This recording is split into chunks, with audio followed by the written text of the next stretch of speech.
The smell hit first, sulfur, sharp and rotten. Then I saw them. My trout, floating belly up in the reservoir I'd built with my own hands 30 years ago. It wasn't just water. It was where my granddaughter Kay had spoken again after months of silence, where my late wife's laughter still echoed. This place was sacred.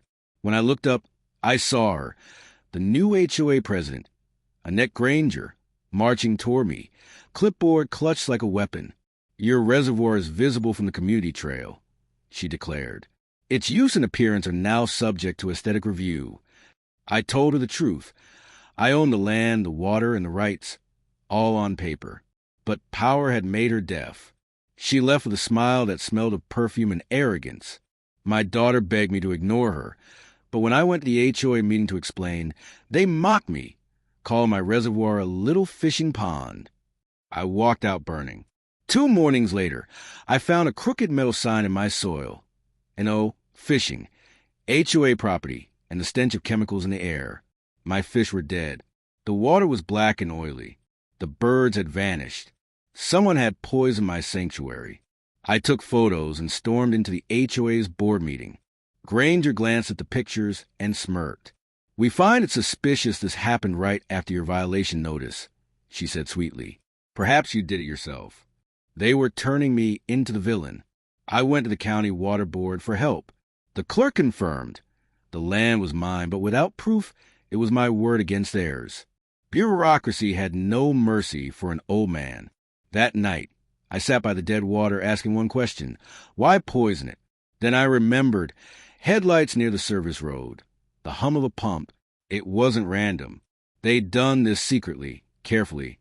Digging through my old blueprints, I found what I'd forgotten, a line leading from my reservoir to the HOA's clubhouse. Decades ago, I'd signed an agreement allowing them to draw irrigation water from my system. Annette Granger hadn't just poisoned my pond. She'd poisoned her own community's water supply. The engineer in me woke up.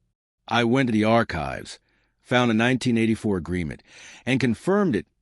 Their pools and sprinklers all depended on my reservoir. Knowledge is power, but paperwork is ammunition. I called my old friend Walter Green, a retired water chemist. He tested samples from the reservoir and from their golf course sprinklers. The same illegal commercial-grade algicide was in both. Every batch had a chemical signature, traceable to its buyer. I tracked down the landscaping company the HOA used, Green Leafscapes, and confronted one of their workers. He broke fast. "It was her," he said, eyes wide. "Granger told us it was a decontamination job. Said you were trespassing on HOA property." That was the moment everything clicked. They hadn't just wanted me gone. They wanted my land. The poison, the lies, the fake notices. It was all groundwork to seize control. Days later, a certified letter arrived.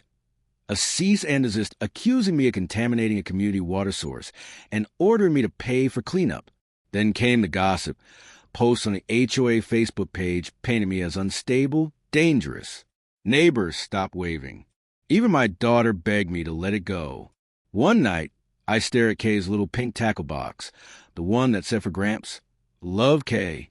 I almost buried it for good, but then I noticed something in the old contract, a forgotten clause I'd written myself.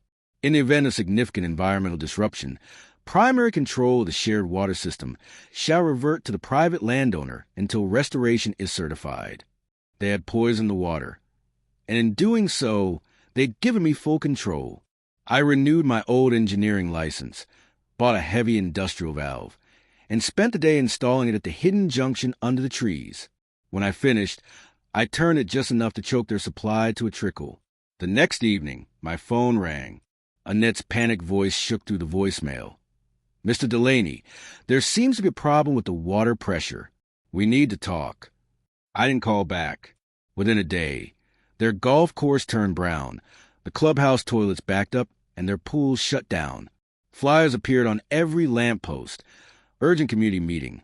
Water supply failure. I showed up late, carrying my binder and a projector. As Granger tried to blame me for sabotage, I lit up the wall with my blueprints, showing the pipeline connecting my reservoir to their systems. Then I played footage from my hidden trail cameras, their landscaper, in the dead of night, pouring poison into my water. Silence. This, I said quietly, is what your president ordered. The crowd erupted. A father shouted, "My kid swam in that water."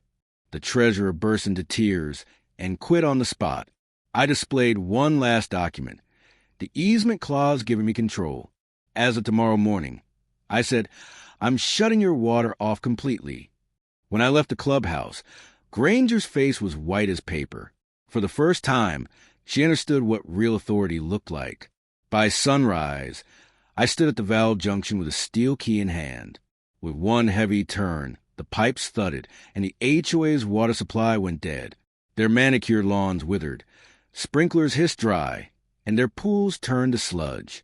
And Granger's panic turned to rage. She started sending letters, rants typed on plain paper, threatening lawsuits and arrests. I filed each one neatly beside the lab reports and the video evidence. The county water board called soon after.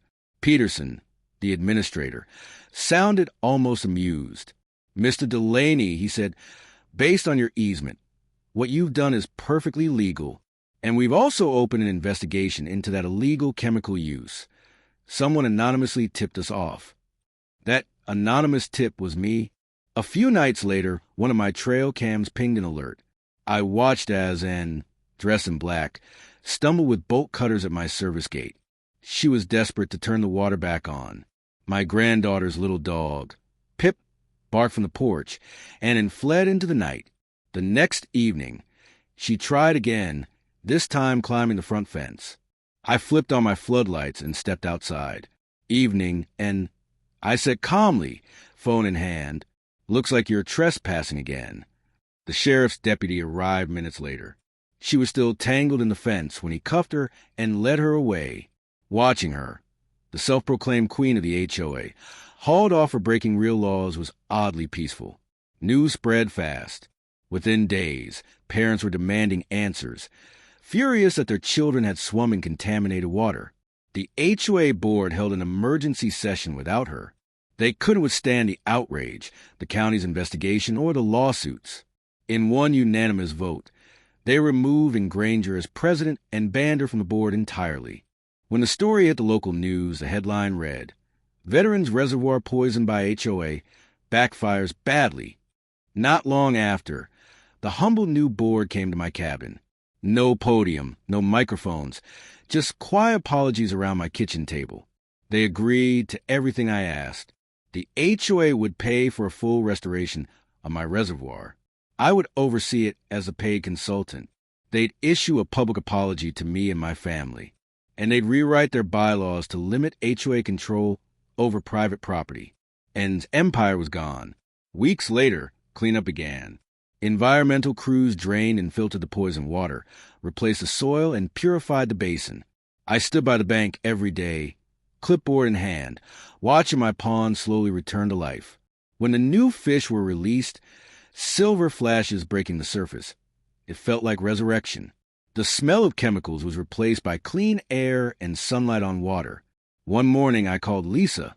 "Tell Kay to bring her tackle box," I said. The turtles missed her. When they arrived, Kay ran straight to the water's edge, her little pink box clutched tight. She froze, wide-eyed at the sight of the clear reservoir, the darting fish, and the rippling sunlight. "It's better now, Gramps," she whispered. We sat together on her rock, the one that had once looked like a gravestone but now felt like a throne again.